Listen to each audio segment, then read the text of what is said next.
नमस्कार, मी संदीप देबडे, मुख्य संपादक सामाजिक वार्ता news, JSS Maharashtra news channel. आज मी आलेलो आहे यवत या ठिकाणी. यवत या ठिकाणी आज आमच्यासोबत खास चर्चा करण्यासाठी उपलब्ध आहेत डॉक्टर मोहसिन पठाण सर. मोहसिन पठाण हे नाव यवतमध्ये अत्यंत प्रचंड मोठ्या प्रमाणात हे नाव गाजलेलं आहे, कारण की त्याने अनेक क्षेत्रामध्ये डॉक्टरने काम केलेलं आहे आणि ते आज आपल्यासोबत खास चर्चा करण्यासाठी उपलब्ध झालेले आहेत. तर आपण त्यांच्यासोबत चर्चा करूया आणि सर्व माहिती आपण जाणून घेऊया. तर सर्वप्रथम सर आपला अर्प परिचय द्या. माझे नाव डॉक्टर मोहसिन पठाण. माझे यवतमध्ये मदत हॉस्पिटल हे 12 वर्षापासून चालू आहे. तसेच आता 4 वर्षापासून एक आनंदी जीवन फाउंडेशन संस्थापक अध्यक्ष आहे आणि दौंड तालुका डॉक्टर सेलचे राष्ट्रवादी पक्षाचे अध्यक्ष आहे. तर अशाप्रमाणे मी कामं करत असतो आहे. तर सर आपलं या ठिकाणी प्रचंड मोठ्या प्रमाणात नाव आहे. पेशंटसुद्धा तुमचं नाव काढतात आणि एका फोनवरसुद्धा तुम्ही लोकांना मदत करताय. कुणाकडे पैसे नसेल तरी तुम्ही त्या पेशंटला ट्रीटमेंट देताय.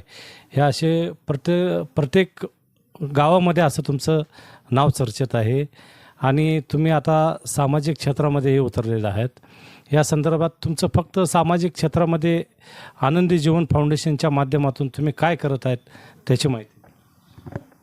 आता आनंदी जीवन फाउंडेशनला 4 वर्ष पूर्ण होत आहेत आणि त्याच्या अंतर्गत आता दवाखान्याचं काम चालू आहे. ज्या ठिकाणी जे गरजू रुग्ण आहे, जे गरीब रुग्ण आहे किंवा दुर्बल आहे, ज्यांच्याकडे आर्थिक स्थिती नाही आहे, अशा रुग्णांना मोफत उपचार देण्याची त्या ठिकाणी सोय करण्यात येणार आहे. आता त्यासाठी 1 ते 2 महिन्याचा कालावधी आहे की 1-2 महिन्यात आपलं ते दवाखान्याचं काम पूर्ण होईल आणि त्याच वाटेवर आहे. तर त्या ठिकाणी आत्तासुद्धा आपल्याकडं जे काही 40 वर्षाच्या पुढील जे व्यक्ती आहे तर त्यांची आरोग्य तपासणी आपण मोफत करतो आहे सध्यालासुद्धा. आता 2 वर्षापासून आपण ते एक उपक्रम चालू ठेवलेला आहे. पूर्ण म्हणजे जे काही आपल्या हॉस्पिटलमध्ये येतील त्यांच्या सर्वांची आपण वैद्यकीय तपासणी मोफत करतो. म्हणजे त्याच्या अंतर्गत ब्लड प्रेशर असेल, शुगर असेल, वेट, हाईट, वजन, सगळ्या गोष्टी म्हणजे त्यांचे काय चेकअप आहे, रेग्युलर चेकअप, त्या सगळं आपल्या मोफत करून देतो आपण. बरं सर, तुम्ही आपल्या संस्थेच्या माध्यमातून काय काय कार्यक्रम केलेला आहे, काय कार्यक्रम आयोजन केलेलं आहे याची सर्व माहिती.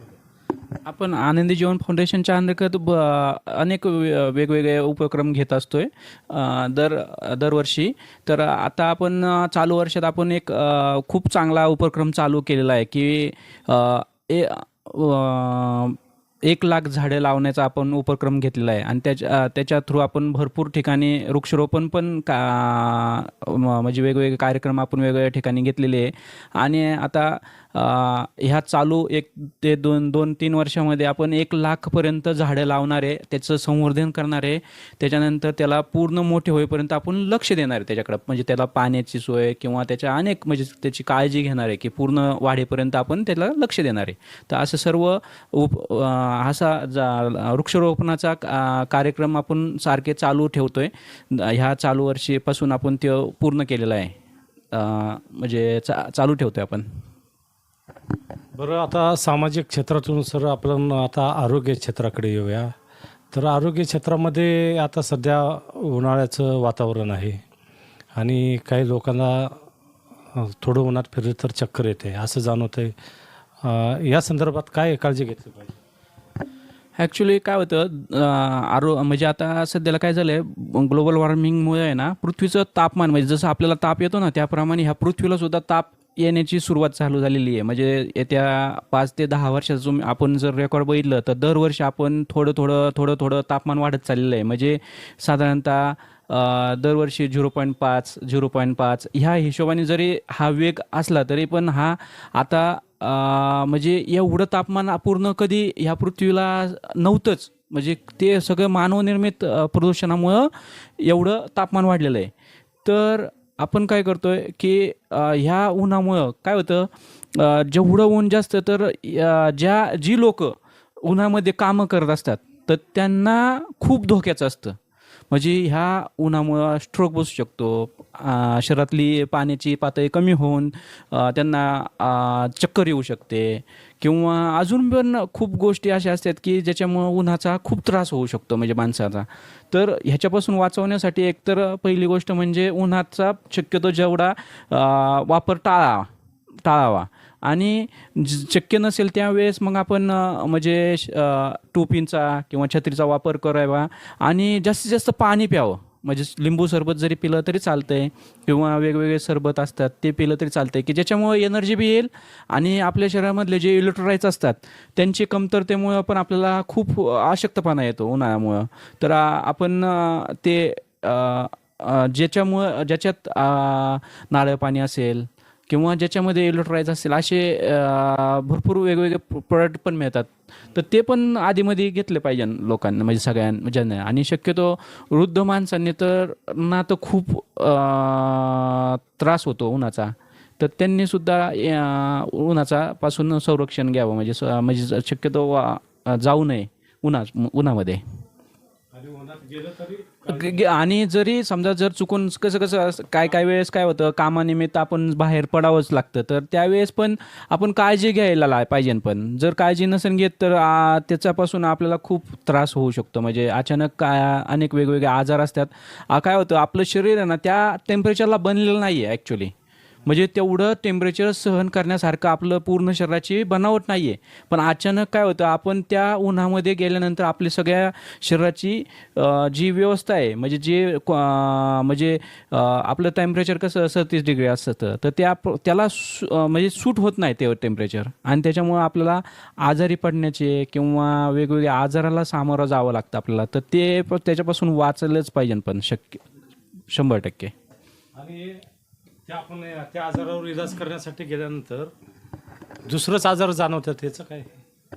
म्हणजे दुसरे आजार आता समजा उन्हाळ्यामध्ये पोट दुखत असेल आणि चक्कर येत असेल, तर दवाखान्यात गेल्यानंतर त्याला आजार दुसरंच दाखवतात हॉस्पिटलमध्ये.